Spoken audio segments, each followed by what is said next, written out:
حالا اونم در شب قدر. اینه که علما گفتن اگر کسی نماز عشا و نماز تراویح و نماز وتر با امام تو مسجد بخونه و مصادف باشه این نماز خوندنش با شب قدر، شب قدر رو دریافته است. اینه که پیامبر میفرمایند علیه الصلاة و السلام کسی که از خیر و خوبی شب قدر محروم بمونه دیگه نهایت محرومیته که یه مسلمون از آن عشا در شب قدر بشنود، باز هم غفلت بورزد، به مسجد نیاد، بخوابد، پای فیلم بنشیند، در مجلس دوستانه به لهو و لعب و شوخی و خندیدن بپردازد، آیا محرومی و شقی و بدبخت و بیچاره تر از این فرد میتونید پیدا بکنید مگر اونی که ایمان ندارد، اونی که اساساً از بیخ و ریشه محروم است از بهشت الهی، اون کافر است. ولی مؤمن محروم این است که مسلمونه، مؤمنه، اما در شب قدر در مسجد و خونه خدا و در نماز جماعت و در نماز عشا و تراویح و وتر حضور ندارد. این محروم است، بلکه بدبخترین و شقیترین فرد مؤمن و مسلمونه. 3 شب مونده بود به پایان رمضان که ظاهراً شب 27 باشه. پیامبر علیه السلام اهل و خانواده زنان خیش رو فرا خوندن به مسجد که در نماز جماعت شرکت بکنن. اون شب دیگه چنان نماز طولانی برا ما خوندن که ترسیدیم شاید به سحری هم نرسیم. تمام شب تا نزدیکی سحری نماز جماعت رو برامون برگزار کردن. این 3 شب بود که پیامبر علیه السلام نمازها رو خوندن به صورت جماعت و این شور و شوقی که در مؤمنین دیدن فرمودن اگر من ادامه میدادم به نماز جماعت با این عشق و علاقه‌ای که شما دارید و زمان نزول وحی است، شاید الله جل شأنه نماز قیام رمضان بر شما فرض بگرداند و شما تحملش ندارید. رحمتا للعالمین علیه السلام ادامه ندادن به نماز جماعت قیام رمضان رو. اما بعد از رحلت پیامبر علیه السلام به خصوص در دوران عمر احیا شد دوباره اون سنتی که در دوران پیامبر علیه السلام شروع شده بود و نماز جماعت مجددا برگزار شد و تا به امروز ادامه دارد. اینه که شب قدر شبی است که پیامبر علیه السلام با اون مقام و منزلتش برای دریافتنش تمام این دهه آخر 10 شب و 10 روز آخر رمضان به اعتکاف می نشستن. حالا جدا از خود بحث لیلة القدر است، اصلا این دهه آخر 2 تا امتیاز دارد. یه امتیاز همون بحث شب قدر و یه امتیاز دیگر دارد که الله جل شأنه در پایان رمضان عنایت و نظر و نگاه خاصی بر بندگانش دارد. زمان کم کم زمان رمضان به پایان می رسد. همیشه حسن خاتمه مطرح است، همیشه پایان یک کار مهمه.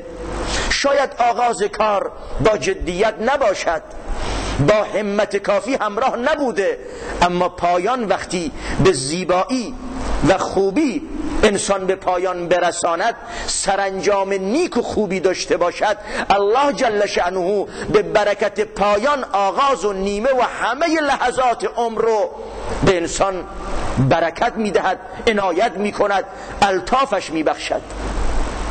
اینه که ما داریم به پایان این ماه رفته رفته داریم نزدیک میشویم. زمان دریافت مزد است، گرچه مزد فردای قیامت است، ولی در پایان کار، در پرونده اعمال و در نزد الله جل شأنه مزد و اجر و ثواب مؤمنین به ثبت میرسد.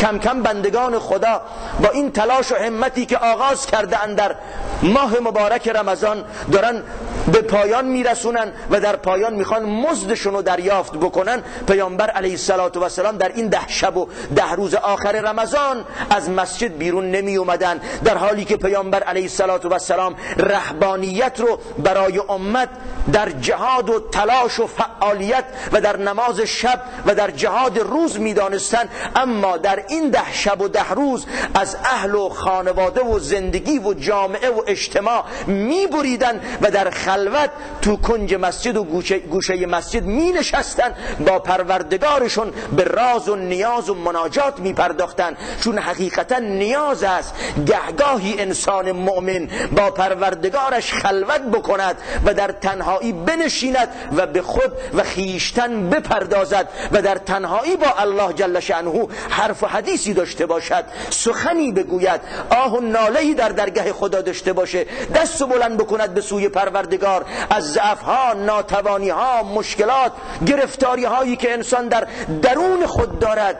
اون همه ضعف‌ها و ناتوانی‌هایی که همیشه با ما هست با خدایمون در میان بگذاریم تا الله جل شأنه از روی لطف و کرمش به ما نیرو و قوت و قدرت ایمانی و اراده ببخشونه و بتونیم با گام‌های مصمم به این راهی که انتخاب کرده ایم و الله جل شأنه بر ما منت گذاشته است ادامه بدیم تا دم مرگ، تا با روسفیدی و سربلندی و با دین و ایمان با خدایمون دیدار و ملاقات داشته باشیم. به همین جهت پیامبر علیه السلام در این 10 شب و 10 روز تو مسجد می نشستن به اعتکاف. اعتکاف یعنی ملازمت مسجد، مگر برای ضرورت و الا از مسجد بیرون نمیاد. می نشستن به عبادت، نماز بود، تلاوت قرآن بود، تدبر بود. گهگاهی تدبر از خیلی از عبادتها ارزشش بیشتره. تفکر و اندیشیدن در عظمت الله، در فردای قیامت، در ضعف‌های انسانی، در اون مسیر و اون سفر طولانی که فرارراهمون هست، همه اینها بایستی درش تدبر بکنیم. به همین جهت به عنوان مثال وقتی مرده رو تشییع میکنیم، تشییع جنازه میکنیم، خیلی وقتا سوال میشه چه بگیم، چه دعایی؟ فراتر و بهتر از دعاها اندیشیدن و تفکر است. لحظه مناسبی است، دل یه مقدار نرم شده، وقتی دل نرم شد بیشتر تدبر بکن.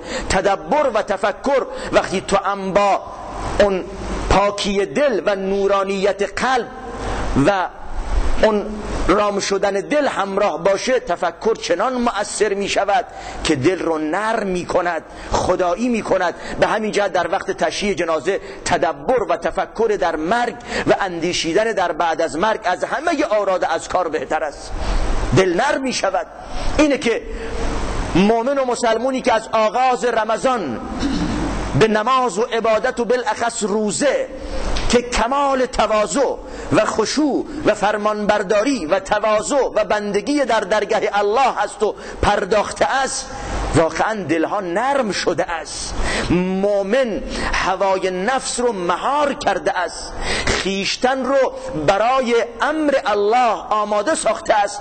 اینه که در پایان رمضان همه چیز آماده هست، هم دل مؤمن آماده هست، هم زمین و زمان آماده ان، هم شب قدر در انتظار است. اینه که در گوشه خلوت نشستند و با خدا راز و نیاز و مناجات کردن بسیار ارزشمند میتونه باشه و مثمر ثمر میتواند باشد و دل انسان رو واقعا نرم کند و بهش یک نورانیت و یک عشق و علاقه خاصی نسبت به دین و خدا و قرآن و اسلام ایجاد بکنه. اینه که انشاءالله خودمون آماده بکنیم.